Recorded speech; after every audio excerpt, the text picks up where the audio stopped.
साथ बदलते भारत की शान।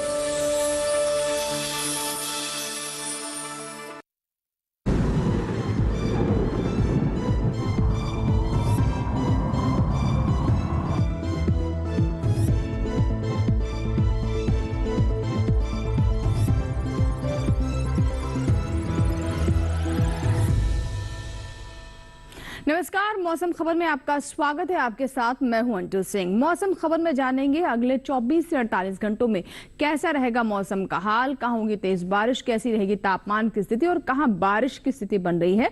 लेकिन शुरुआत करते हैं मौसम से जुड़ी 5 बड़ी खबरों के साथ। तो कौन से 5 राज्य जिनसे जुड़ी 5 बड़ी खबरें, आइए सिलसिलेवार तरीके से जानते हैं। सबसे पहले बात करते हैं तेलंगाना की। तो कहीं कहीं भारी बारिश होने का तेलंगाना में अनुमान है। वहीं अगर हम आपको जानकारी दें केरल के बारे में, तो यहाँ भी गिने चुने हिस्सों में जोरदार बारिश होने की संभावना बन रही है, यानी केरल में भी कुछ क्षेत्रों में जोरदार बारिश हो सकती है।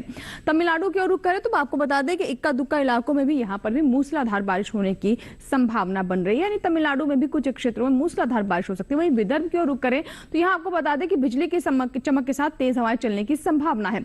मराठवाड़ा में भी बिजली की चमक के साथ तेज हवाएं चलने की संभावना बनती नजर आ रही है। तो ये 5 बड़ी खबरें थी 5 राज्यों से जुड़ी हुई। आइए बात करते हैं मौसम पूर्वानुमान के, जिसमें हम सबसे पहले आपको अलर्ट के बारे में बताते हैं। और अलर्ट में हम आपको पूरा मैप दिखा रहे हैं, जिसमें कुछ आप क्षेत्र पीले रंग में देखेंगे और कुछ हरे रंग में। जो पीले रंग में राज्य है उनको लेकर के फिलहाल आपको बता दें कि अलर्ट है, यानी नजर बनाए रखने की जरूरत है। जिसमें तेलंगाना की बात करें तो यहाँ बारिश हो सकती है, विदर्भ में काफी तेज हवाएं चल सकती है, तमिलनाडु में भी बारिश होने की संभावना है कुछ क्षेत्रों में। और वहीं अगर हम आपको बता दें कि गांगे पश्चिम बंगाल की बात करें, बिहार की बात करें, झारखंड, यहाँ पर काफी तेज हवाएं चलने की संभावना बनती नजर आ रही है। अन्य जो राज्य आप देख रहे हैं लगभग पूरे उत्तर भारत में फिलहाल इस तरह की कोई अलर्ट नहीं है। वहीं अगर हम पूर्वोत्तर की बात करें तो पूर्वोत्तर में भी फिलहाल कोई अलर्ट नहीं, लेकिन आप देख सकते हैं कि गांगे पश्चिम बंगाल में फिलहाल गरज चमक के साथ हो सकता है कुछ क्षेत्रों में बौछारें पड़ सके। और इस तरीके से तेलंगाना में काफी बारिश होने की संभावना है कुछ क्षेत्रों में। केरल में भी कुछ क्षेत्रों में गिनी चुनी जगहों पर बारिश हो सकती है, लेकिन विदर्भ में आपको बता दें कि गरज चमक के साथ तेज हवाएं चल सकती हैं। तो फिलहाल इन क्षेत्रों में नजर बनाए रखने की जरूरत है। अब बात करते हैं बारिश के पूर्वानुमान की। तो जैसा कि आप देख रहे हैं कि जम्मू कश्मीर, लद्दाख, हिमाचल प्रदेश, उत्तराखंड, पंजाब, हरियाणा, दिल्ली और साथ ही पूरे उत्तर प्रदेश में फिलहाल 24 से 48 घंटों में बारिश होने की संभावना नहीं है। यानी अभी तक जो बारिश हो रही थी उस पर अब फिलहाल विराम लग गया है, बारिश थम गई है। और इनमें से किसी भी राज्य में, जम्मू कश्मीर, लद्दाख, हरियाणा, पंजाब, दिल्ली, उत्तर प्रदेश, हिमाचल प्रदेश और साथ ही साथ उत्तराखंड में भी बारिश होने की संभावना नहीं है। लेकिन वहीं अगर हम पूर्वोत्तर की ओर रुख करें तो आप देख सकते हैं कि अरुणाचल प्रदेश, नागालैंड, मणिपुर, मिजोरम, त्रिपुरा में भी बारिश कुछ क्षेत्रों में कहीं कहीं हो सकती है। लेकिन असम और मेघालय में कहीं कहीं बारिश होने की संभावना है, यानी अरुणाचल प्रदेश, नागालैंड, मणिपुर, मिजोरम, त्रिपुरा में कई जगहों पर बारिश हो सकती है। रुख करते हैं दक्षिण की ओर, जिसमें आप बात करते हैं केरल की। जैसा कि हमने पहले भी बताया, केरल, भीतरी दक्षिण कर्नाटक और भीतरी उत्तर कर्नाटक में कई जगहों पर, अधिकतर जगहों पर बारिश होने की संभावना है। लेकिन तेलंगाना, रायलसीमा और तमिलनाडु में अनेक स्थानों पर बारिश होने की स्थिति बनती नजर आ रही है। अंडमान निकोबार द्वीप समूह की बात करें तो यहाँ भी कई बहुत सारी जगहों पर बारिश हो सकती है। अब बात करते हैं मध्य प्रदेश की, जिसमें हम नजर डालें अगर पूर्वी मध्य प्रदेश, पश्चिमी मध्य प्रदेश, तो कहीं भी बारिश की संभावना नहीं है। ऐसे ही राजस्थान में भी कहीं बारिश की स्थिति बनती नजर नहीं आ रही है। सौराष्ट्र में भी और कच्छ में भी बारिश की संभावना नहीं, लेकिन गुजरात में और साथ ही मराठवाड़ा और मध्य महाराष्ट्र में कहीं कहीं बारिश हो सकती है। अब बात करते हैं मौसम की चाल की, यानी पिछले 24 घंटों में कैसा रहा मौसम का हाल। तो आप देख सकते हैं जम्मू कश्मीर, लद्दाख और साथ ही साथ उत्तराखंड में बारिश हो सकती है, लेकिन जम्मू कश्मीर, लद्दाख में बारिश के साथ तेज हवाएं चलने की भी संभावना बनती नजर आ रही है। पिछले 24 घंटों में ऐसी स्थिति बनी रही है जहां पर काफी तेज हवाएं चली है और बारिश हुई है। और ये बात है मौसम की चाल की, यानी पिछले 24 घंटों में मौसम का हाल कैसा रहा। वहीं अब बात करें अगले 24 घंटों की, तो वहां पर फिलहाल आपको बता दें कि ऐसी स्थिति नहीं बन रही है। लेकिन अगर पूर्वोत्तर के अरुणाचल प्रदेश, नागालैंड, मणिपुर, मिजोरम, त्रिपुरा की बात करें तो यहाँ पर पिछले 24 घंटों में बारिश हुई है। लेकिन अगर हम नजर डालें मेघालय पर, तो यहाँ पर आप देख सकते हैं कि ऐसा मेघालय में बारिश के साथ तेज हवाएं भी चली हैं। अब रुक करते दक्षिण की ओर, देख सकते हैं आप तमिलनाडु में भी काफी तेज हवाएं चली हैं। इसी तरीके से पुडुचेरी में भी बारिश के साथ काफी तेज हवाएं चली हैं। रायलसीमा, भीतरी दक्षिण कर्नाटक और भीतरी उत्तर कर्नाटक में भी काफी तेज हवाएं चली हैं बारिश के साथ। अंडमान निकोबार द्वीप समूह में भी काफी बारिश रही है पिछले 24 घंटों में। तो ये तो बात है मौसम की चाल की, जिसमें अब हम बताते हैं आपको कि छत्तीसगढ़ में कैसी स्थिति रही और साथ ही विदर्भ में, छत्तीसगढ़ और उससे सटे विदर्भ में भी पिछले 24 घंटों में बारिश दर्ज की गई है। लेकिन मराठवाड़ा और मध्य महाराष्ट्र, कोंकण, गोवा में बारिश के साथ तेज हवाएं दर्ज की गई है। इसी तरीके से गुजरात, सौराष्ट्र, कच्छ में भी पिछले 24 घंटों में बारिश दर्ज की गई है। तो बात हुई मौसम की चाल की, यानी पिछले 24 घंटों में कैसा रहा मौसम का हाल, कहां बारिश हुई, कहां चली तेज हवाएं। इसी के साथ ही मौसम खबर में यहाँ वक्त एक छोटे से ब्रेक का, कहीं मत जाएगा, देखते रहे मौसम खबर।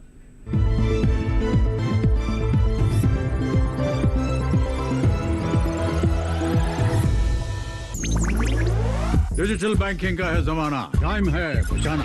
डिजिटल बैंकिंग है आसान, करो चाहे कोई भुगतान, एनी टाइम एनीवेयर, सेफ है, फास्ट है, हर पेमेंट उंगलियों पे सेट है। लेन देन के हैं ऑप्शंस कई, IMPS, NEFT, UPI भी। 24 घंटे करते ये काम, पेमेंट आसान और रहे आराम। RBI कहता है जानकार बनिए, सतर्क रहिए।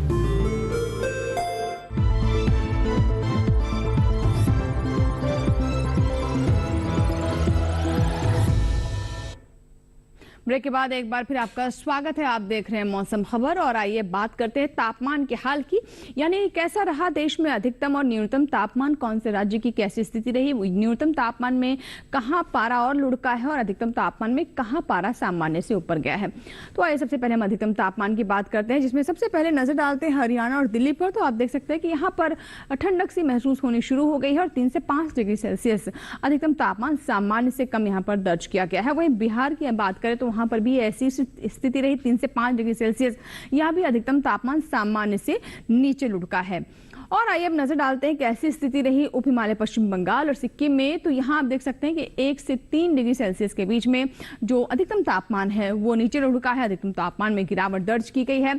रुक करते हैं विदर्भ और पूर्वी मध्य प्रदेश की ओर। तो यहाँ भी आप देख सकते हैं कि तापमान नीचे जा रहा है और 1 से 3 डिग्री सेल्सियस के बीच में यहाँ भी अधिकतम तापमान में कमी दर्ज की गई है। रुक करते हैं दक्षिण की ओर। आइए बात करते हैं केरल की। तो केरल में हालांकि काफी बारिश हो रही है और अभी भी बारिश होने का पूर्वानुमान है अगले 24 से 48 घंटों में, लेकिन अधिकतम तापमान 3 से 5 डिग्री सेल्सियस सामान्य से ऊपर दर्ज किया गया है। वहीं अगर तमिलनाडु, पुडुचेरी और तटीय आंध्र प्रदेश की बात करें तो यहाँ 1 से 3 डिग्री सेल्सियस न्यूनतम तापमान सामान्य से ज्यादा दर्ज किया गया है। तो अधिकतम तापमान की हम बात कर रहे हैं, यहाँ 1 से 3 जो तापमान है वो ज्यादा दर्ज किया गया है। और सबसे अधिक तापमान की बात करें तो भुज में आप देख सकते हैं कि 38.4 डिग्री सेल्सियस दर्ज किया गया है। अब बात करते हैं न्यूनतम तापमान की, शुरुआत पंजाब और पंजाब से करते हैं। यहाँ आप देख सकते हैं कि न्यूनतम तापमान भी 1 से 3 डिग्री सेल्सियस सामान्य से ऊपर दर्ज किया गया है, न्यूनतम तापमान में इजाफा है। और अगर हम ओडिशा और तेलंगाना की बात करें तो यहाँ भी आप देख रहे हैं कि न्यूनतम तापमान 1 से 3 डिग्री सेल्सियस यहाँ भी ज्यादा दर्ज किया गया। हालांकि तेलंगाना में भी बारिश का पूर्वानुमान है, लेकिन न्यूनतम तापमान 1 से 3 डिग्री सेल्सियस ज्यादा दर्ज किया गया है। और सबसे कम तापमान की बात करें तो आप देख सकते हैं कि पश्चिमी मध्य प्रदेश के रायसेन में 14.5 डिग्री सेल्सियस तापमान दर्ज किया गया। आइए अब नजर डालते हैं देश के अन्य हिस्सों में कैसा रहा न्यूनतम और अधिकतम तापमान।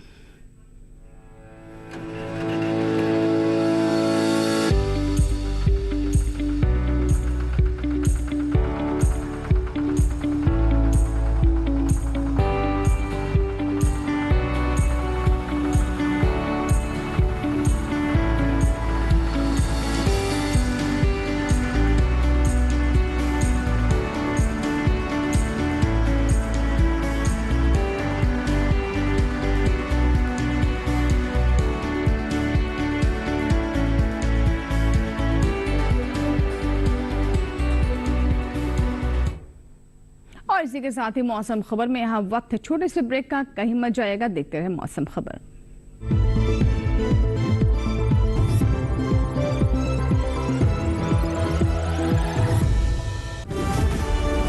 ये भूमि सर्वधर्म समभाव की भूमि है।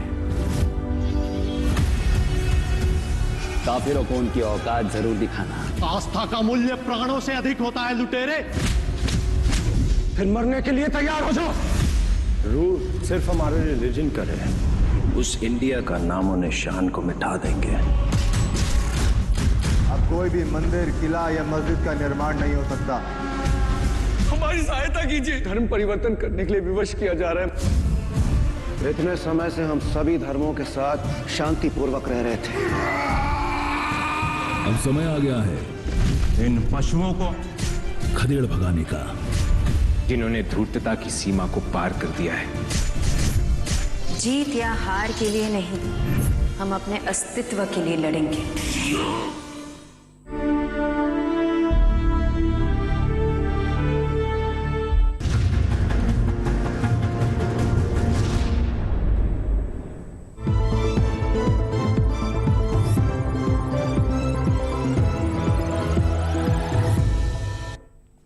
ब्रेक के बाद एक बार फिर आपका स्वागत है। आप देख रहे हैं मौसम खबर, और मौसम खबर के इस भाग में हम बात करते हैं पर्यटन स्थलों के मौसम पूर्वानुमान की और साथ ही वायु गुणवत्ता की। तो आइए हम नजर डालते हैं वायु गुणवत्ता पर, यानी देश के जो प्रमुख शहर है वहां की स्थिति कैसी रही। राजधानी दिल्ली की बात करें तो आप देख सकते हैं कि यहाँ पर वायु गुणवत्ता 130 है, जो कि संतोषजनक श्रेणी में है। वहीं पटना की बात करें तो पहले से स्थिति यहाँ भी बेहतर 71 है, और ये भी आप देख सकते हैं कि अच्छी की स्थिति में है। बेंगलुरु की बात करें तो हालांकि 50 से 5 अंक के ऊपर है, लेकिन तब भी काफी बेहतर स्थिति बेंगलुरु में भी। यहाँ पर वायु गुणवत्ता 55 है। पुणे की बात करें तो 50 से नीचे है, और ये बहुत अच्छी स्थिति में है। 46 है पुणे की वायु गुणवत्ता, यानी काफी बेहतर स्थिति है। हैदराबाद की बात करें तो हैदराबाद की भी वायु गुणवत्ता काफी बेहतर है। यहाँ आप देख सकते हैं कि वायु गुणवत्ता 50 है। कोलकाता की बात कर लेते हैं तो कोलकाता में आप देख सकते हैं कि वायु गुणवत्ता 46 है, और ये भी 50 से कम है, यानी बहुत अच्छी श्रेणी में। और इसी तरीके से मुंबई की वायु गुणवत्ता 34 है, और ये भी काफी अच्छी, काफी सुगम स्थिति है, और ये बहुत अच्छी श्रेणी में है। अब बात करते हैं पर्यटन स्थलों के मौसम पूर्वानुमान की, यानी जो देश के मुख्य पर्यटन स्थल है वहां पर अगले 4 दिनों का मौसम कैसा रहने वाला है। तो सबसे पहले नजर डालते हैं लद्दाख के लेह पर। तो आप देख सकते हैं कि अगले 4 में से 3 दिन यहाँ पर मौसम बिल्कुल खुला रहेगा, धूप खिली रहेगी, और हालांकि आप देख सकते हैं कि मंगलवार को थोड़ी स्थिति बदल सकती है, और न्यूनतम तापमान -3 डिग्री तक जा सकता है, और बर्फबारी भी होने की यहाँ पर संभावना नजर आ रही है। इसके बाद अब रुक करते हैं हिमाचल प्रदेश के मनाली की ओर। तो यहाँ देख सकते हैं कि 4 दिन मौसम बिल्कुल एक समान रहने वाला है। हालांकि बीच बीच में बादल छाए रह सकते हैं, लेकिन अधिकतम और न्यूनतम तापमान में किसी तरह की तब्दीली नहीं है। अधिकतम तापमान जहां 22 डिग्री सेल्सियस पर कांस्टेंट रहेगा, और उसी तरीके से न्यूनतम तापमान में सिर्फ शनिवार को आप देख सकते हैं कि 11 डिग्री सेल्सियस रह सकता है। लेकिन उसके अगले 3 दिनों में यहाँ पर अधिकतम और न्यूनतम तापमान एक जैसा रहने वाला है, यानी कुल मिलाकर अगले 4 दिनों में मौसम एक जैसा ही मनाली में बना रहेगा। अगर हम पंजाब के अमृतसर की बात करें तो यहाँ आप देख सकते हैं शनिवार को बादल छाए रहेंगे, लेकिन धूप खिल सकती है बीच बीच में। लेकिन रविवार, सोमवार और मंगलवार को बिल्कुल साफ चटक मौसम रहेगा, बीच बीच में अच्छी धूप मिल सकती है। अधिकतम तापमान 32 से 33 डिग्री सेल्सियस रहने वाला है अगले 4 दिनों में। न्यूनतम तापमान पहले 3 दिन 19 डिग्री सेल्सियस, और वहीं मंगलवार को हालांकि 1 डिग्री से इसमें गिरावट हो सकती है, और न्यूनतम तापमान 18 डिग्री सेल्सियस जा सकता है। बिहार के गया की बात करें तो पहले 2 दिन यहाँ पर काफी अच्छी धूप खिली रहेगी, लेकिन सोमवार और मंगलवार को बादल छाए रहेंगे, और साथ ही साथ बीच में धूप खिल सकती है। अधिकतम और न्यूनतम तापमान में लगभग कोई बदलाव नहीं है। आप देख सकते हैं कि 31 डिग्री सेल्सियस पर अधिकतम तापमान कांस्टेंट रहेगा, लेकिन न्यूनतम तापमान सोमवार यानी शनिवार, रविवार और सोमवार को 22 डिग्री सेल्सियस रहेगा। हालांकि मंगलवार को 1 डिग्री से इसमें गिरावट हो सकती है। मणिपुर के इम्फाल की बात कर लेते हैं तो यहाँ भी आप देख सकते हैं कि चारों ही दिन मौसम एक जैसा रहने वाला है। धूप खिलेगी, बीच बीच में बादल छाए रहेंगे, लेकिन अधिकतम तापमान जहां शनिवार को 31 डिग्री सेल्सियस है, अगले 2 दिन 32 डिग्री सेल्सियस रह सकता है, और मंगलवार को 1 डिग्री से और इजाफा हो सकता है, और तापमान 33 डिग्री सेल्सियस रह सकता है। लेकिन न्यूनतम तापमान सिर्फ शनिवार को 16 डिग्री सेल्सियस है, उसके बाद 18 डिग्री सेल्सियस पर कांस्टेंट रहेगा। तेलंगाना के हैदराबाद की बात कर लेते हैं तो यहाँ चारों दिन आप देख सकते हैं कि काफी ज्यादा बारिश होने की संभावना है। जैसे कि हमने आपको मौसम पूर्वानुमान में बताया था कि अगले 24 से 48 घंटों में तेलंगाना में काफी बारिश हो सकती है कुछ क्षेत्रों में। और तापमान आप देख रहे हैं जहाँ शनिवार को 29 डिग्री सेल्सियस है, वहीं अगले 2 दिन 30 डिग्री सेल्सियस तापमान रहने की संभावना है। मंगलवार आते आते 31 डिग्री सेल्सियस तक तापमान पहुंच सकता है। न्यूनतम तापमान भी आप देख सकते हैं। अब बात करते हैं कर्नाटक के मैसूर की, तो यहाँ भी आपको बता दें कि चारों दिन काफी अच्छी बारिश हो सकती है। जैसा कि हमने आपको बताया था कर्नाटक में भी कुछ क्षेत्रों में मूसलाधार बारिश होने की संभावना है, और ऐसी स्थिति मैसूर में बन सकती है, जहां आप देख सकते हैं कि अगले चारों दिन काफी बारिश होने की संभावना है। अधिकतम और न्यूनतम तापमान में हालांकि कोई उलटफेर नहीं है, कोई बदलाव नहीं है, कांस्टेंट रहने की स्थिति में है। अधिकतम तापमान 32 डिग्री सेल्सियस और न्यूनतम तापमान 20 डिग्री सेल्सियस रह सकता है। महाराष्ट्र के मुंबई की बात करें, यानी देश की आर्थिक राजधानी की बात करें, तो यहां भी आप देख सकते हैं कि अगले चारों दिनों में काफी बारिश होने की संभावना है। अधिकतम तापमान जहां शनिवार को 32 डिग्री सेल्सियस रह सकता है, उसी तरीके से रविवार को भी इतनी ही स्थिति बनती नजर आ रही है। 32 डिग्री सेल्सियस रविवार को भी रहेगा। हालांकि सोमवार और मंगलवार को 1 डिग्री से तापमान यहाँ पर लुढ़क सकता है। इसी तरीके से न्यूनतम तापमान जहां आप देख रहे हैं कि पहले 2 दिन 24 डिग्री सेल्सियस है, उसके बाद 25 डिग्री सेल्सियस हो सकता है। गुजरात के पोरबंदर की की बात कर लेते हैं तो आप देख सकते हैं कि चारों दिन एक जैसे ही बिल्कुल तापमान है, चटक धूप रहेगी, आसमान साफ रहेगा और तापमान में भी थोड़ा सा इजाफा आप देख रहे हैं कि आम दिनों से थोड़ा यहाँ पर आपको गर्मी महसूस हो सकती है। रविवार को, शनिवार को आप देख सकते हैं 35 डिग्री सेल्सियस है, रविवार को भी 35 डिग्री सेल्सियस, सोमवार को 1 डिग्री से और भी तापमान बढ़ सकता है, लेकिन उसके बाद 35 डिग्री सेल्सियस पर ही तापमान बना रहेगा। और आइए बात करते हैं खेती किसानी की, जिसमें हम आपको बताते हैं कि मौसम के अनुसार और आप अपने क्षेत्र को देखते हुए, वहाँ की भौगोलिक परिस्थितियों को देखते हुए कौन कौन सी विशेषज्ञों की राय है जिनका इस्तेमाल करना उचित रहेगा ताकि अच्छी फसल आपको मिल सके। आज हम खासतौर से आपको बताएंगे असम के बारे में। आइए जानते हैं।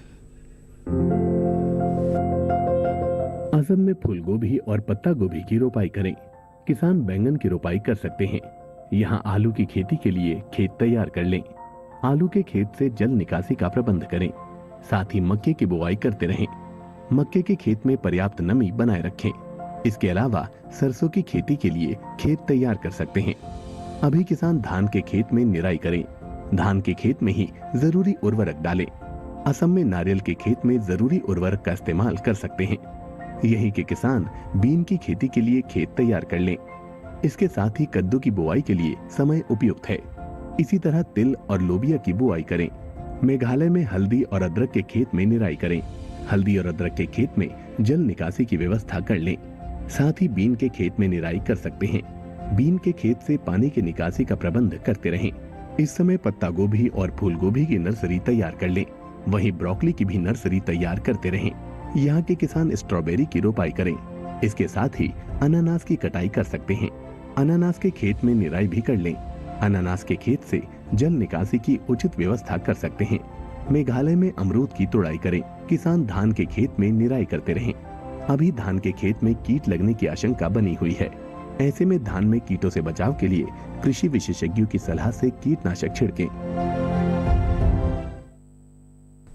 और आइए बात करते हैं आज की फसल की, जिसमें आज हम आपको जानकारी देंगे फूल गोभी के बारे में। जी, आप फूल गोभी की बात करें तो उसके लिए उचित समय है और अगर आप अच्छी फसल लेना चाहते हैं तो ऐसे में विशेषज्ञों की राय बहुत महत्वपूर्ण हो जाती है। कैसे करें आप फूल गोभी की खेती, आइए देखते हैं। किसान इस समय खेतों में फूल गोभी की बुआई कर सकते हैं। फूल गोभी की पूसा मेघना और पूसा कार्तिक संकर किस्मों की बुआई इस समय की जा सकती है। पूसा मेघना दिल्ली और हरियाणा के लिए काफी अच्छी रहती है। इस किस्म की 1 हेक्टेयर में 125 क्विंटल तक फसल ली जा सकती है। पूसा मेघना का आकार मध्यम होता है। इसमें हरे डंठल होते हैं और पूरे किनारे वाली पत्तियां होती हैं। इसके फूल का रंग सफेद होता है।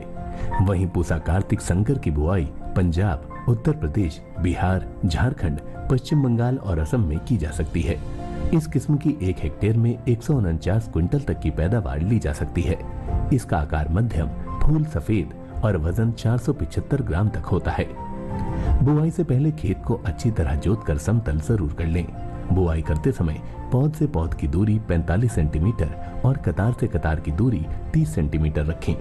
1 हेक्टेयर के लिए 400 से 500 ग्राम बीज काफी रहेंगे। फसल को रोग से बचाने के लिए बिजाई से पहले बीजों को उपचारित जरूर कर लें। बीजोपचार से मिट्टी और बीज जनित रोगों से बचाव होता है। फूल गोभी को अधिक खाद और उर्वरक की जरूरत होती है। जब पौध 4 से 6 हफ्ते की हो जाए तो उनकी रोपाई कर लें। रोपाई के तुरंत बाद और फिर 7 से 10 दिन के अंतराल पर सिंचाई करें। इसके अलावा खरपतवार पर काबू पाने के लिए महीने में 2 बार निराई जरूर करें। ऐसा करने से फसल अच्छी होगी। फसल को सुंडी और हीरक पतंगा से बचाने के लिए स्पाइनोसेड दवा की 2 मिलीलीटर यानी 2 छोटे चम्मच मात्रा को 10 लीटर पानी में मिलाकर छिड़काव करें। इसके अलावा रस चूसने वाले कीटों की रोकथाम के लिए थायामेथोक्साम की 2 ग्राम मात्रा यानी 1 छोटा चम्मच को 10 लीटर पानी में मिलाकर छिड़काव करें। ध्यान रखें कि जहां कीटों का अधिक प्रकोप हो, सिर्फ वहीं दवा का छिड़काव विशेषज्ञों की सलाह से करें। इससे लागत में भी कमी आएगी और पर्यावरण और सेहत को भी नुकसान कम होगा। और इसी के साथ ही मौसम खबर में फिलहाल इतना है, लेकिन आप मौसम खबर हमारे YouTube चैनल पर भी जरूर देखें। YouTube चैनल को सब्सक्राइब करने के लिए इस QR कोड को स्कैन करें और हमारे YouTube चैनल यानी जिसका ID है DD किसान चैनल, उससे आप सीधे जुड़ सकते हैं मौसम खबर के साथ ही DD किसान पर प्रसारित होने वाले अन्य कार्यक्रम भी आप हमारे YouTube चैनल पर देख सकते हैं। इसी के साथ ही मौसम खबर में फिलहाल इतना ही। उम्मीद करते हैं मौसम खबर से हमारे किसानों को मदद मिल रही होगी। मौसम का ताजा हाल और कृषि सलाह लेकर फिर होंगे हाजिर। आप बने रहे दूरदर्शन किसान के साथ। नमस्कार।